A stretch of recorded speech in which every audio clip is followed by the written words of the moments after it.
Complete ही नहीं हो सकता है हम जब तक ला इलाहा इल्लल्लाह के साथ जब तक मुहम्मदुर रसूलुल्लाह को ऐड नहीं करेंगे, हमारा कलमा कंप्लीट नहीं होगा, हमारा इस्लाम मुकम्मल नहीं होगा, हमारा ईमान मुकम्मल नहीं होगा। इसलिए दोनों चीजें मेरे भाइयों याद रखिए, अल्लाह की भी तौहीद की गवाही देना है और मुहम्मदुर रसूलुल्लाह की रिसालत की भी गवाही याद।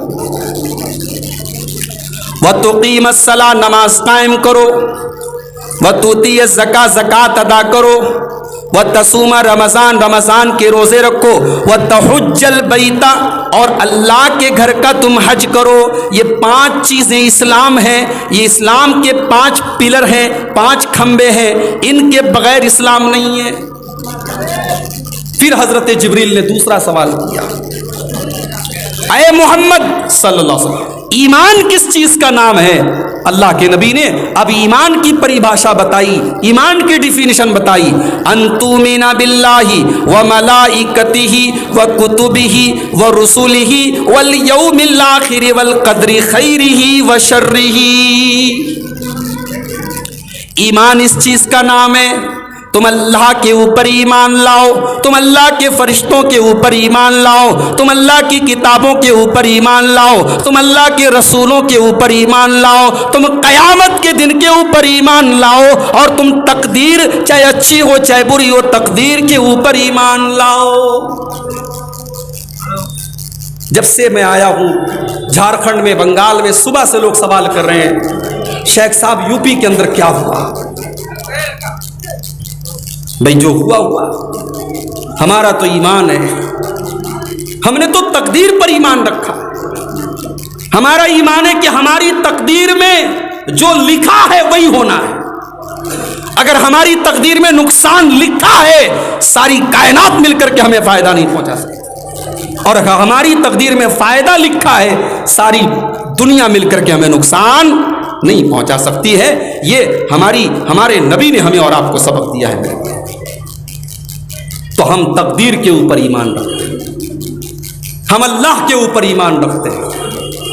अल्लाह के ऊपर जो ईमान रखता है वो मज़ारों पे जाकर के सजदे नहीं करता है, वो कब्रों पर जाकर के अपनी नाक नहीं रगड़ता है, उसके बच्चे बीमार हो जाएं तो वो गले में तावीज़ नहीं पहनता है, उसके हाथों में धागे नहीं होते हैं, उसके घरों में तावीज़ नहीं लटकते हैं। जो अल्लाह पर ईमान रखता है वो अपने नफ़ा नुकसान का मालिक अगर समझता है तो अल्लाह को समझता। अभी आज फेसबुक के ऊपर एक वीडियो मैंने देखा, और अल्लाह की कसम मैं वीडियो देख रहा था, हालांकि उसके ऊपर कमेंट करने वाले मजाक उड़ा रहे हैं, हंस रहे हैं, मगर मुझे रोना आ रहा है कि आज क्या दीन के जलसों और स्टेज पर बैठ करके ऐसी बातें कही जाती।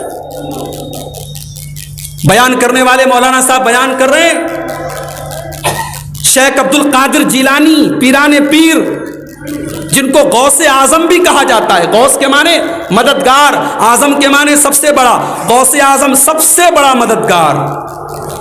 अब सोचो ये अल्लाह की कितनी बड़ी तौहीन है। सबसे बड़ा मददगार कौन है?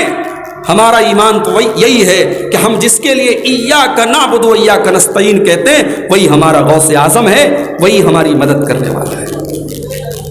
तकरीर करने वाला मौलवी तकरीर कर रहा है, गौसे आजम की करामत बयान कर रहा है,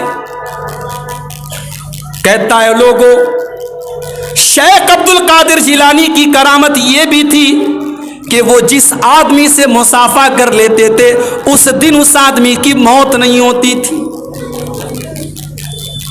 इसलिए सुबह लंबी लाइन लगती थी और लोग आकर के शेख अब्दुल कादिर जिलानी से मुसाफा कर लिया करते थे ताकि 24 घंटे जिंदगी की गारंटी मिल जाए। एक बुढ़िया का बच्चा था, एक लौता बच्चा, उसने सोचा कहीं मेरा बच्चा मर ना जाए।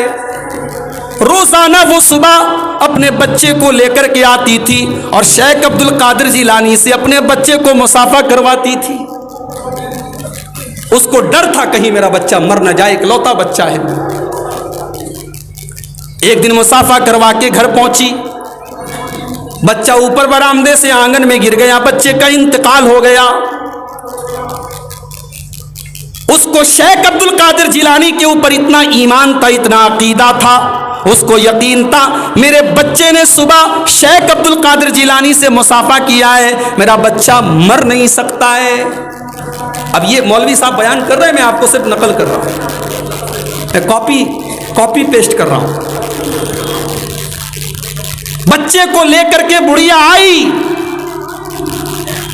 اب مولوی صاحب بیان کر رہے ہیں کہ شیخ عبد القادر جیلانی کی ایک اور عادت تھی، مسجد میں بیٹھ کے تقریر کر رہے ہیں، درس دے رہے ہیں، سامنے پبلک بیٹھی ہوئی ہے، اچانک کہتے مر جاؤ اور سب مر جاتے تھے، پھر کہتے تھے زندہ ہو جاؤ، سب زندہ ہو جاتے تھے۔ جب بڑھیا پہنچی شیخ عبد القادر جیلانی نے کہا مر جاؤ، اب سب لوگ وہاں پہ مرے ہوئے لیٹے، بڑھیا نے چپکے سے اپنے بچے کو بھی ان لوگوں کے بیچ میں لٹا دیا۔